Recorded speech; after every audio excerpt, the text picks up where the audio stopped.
ఆధారాలు ఉంటేనే ఎవరినైనా అరెస్టు చేస్తారని హోంమంత్రి అనిత అన్నారు. YCP MP Mithun Reddy arrest, remand గురించి ఆమె ఈ వ్యాఖ్యలు చేశారు. ఏమైనా ఉంటే కోర్టులో తేల్చుకోవాలన్నారు. కోర్టు రిమాండ్ విధించిందంటే మనం గౌరవించాలన్న అనిత, న్యాయస్థానానికి సరైన ఆధారాలు ఇవ్వకుంటే రిమాండ్కు ఇవ్వరు కదా అని అన్నారు. ప్రొసీజర్ యథావిధిగా సాగుతుందని పేర్కొన్నారు. అక్రమ అరెస్టో సక్రమ అరెస్టో కోర్టులు చెప్తాయండి. ఒక ఎంపీని అరెస్ట్ చేయడం అనేది ఇట్స్ నాట్ ఈజీ థింగ్. ఎన్నో ఎవిడెన్స్లు ఉండి పక్కా ఎవిడెన్స్లు ఉంటేనే కానీ ఒక ఎంపీని అరెస్ట్ చేయలేం. ఈరోజు నాలాంటి దాన్నో మీలాంటి దాన్నో తీసుకొచ్చి ప్రతిపక్షంలో ఉన్నప్పుడు ఎలాగోలాగ చేసేయచ్చు, ఏదైనా కేసు పెట్టవచ్చు. కానీ ఒక ఎంపీ మీద మేము పెడుతున్నాం, అరెస్ట్ చూపించారు అనేటప్పుడు వితౌట్ ఎనీ ఎవిడెన్స్ చేయకూడదు అలా ఏమి రూల్ ఏం లేదు. వితౌట్ ఎవిడెన్స్ ఉంటేనే మేము చేస్తాం, ఎవిడెన్స్తోనే చేశారు. కాబట్టి అవన్నీ అక్రమమా సక్రమా అని కోర్టులు తెలుస్తాయి, కోర్టులో తెలుసుకోండి. దానికి ఎందుకు ఇక్కడికి వచ్చి గగ్గోలు పెట్టడం?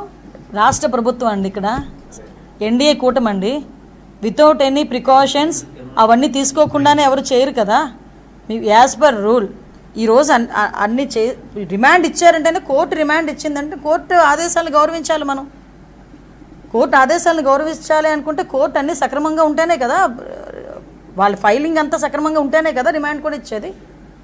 కొన్ని సందర్భాల్లో కొన్ని ఇష్యూస్లో ఎంత నిజంగా నేరస్తుడైనా కూడా అక్కడికి వెళ్ళేసరికి కోర్టుకి సరైన ఆధారాలు సబ్మిట్ చేయకపోతే వాళ్ళు రిమాండ్ కూడా ఇవ్వరు. అది కోర్టుకున్న రూల్.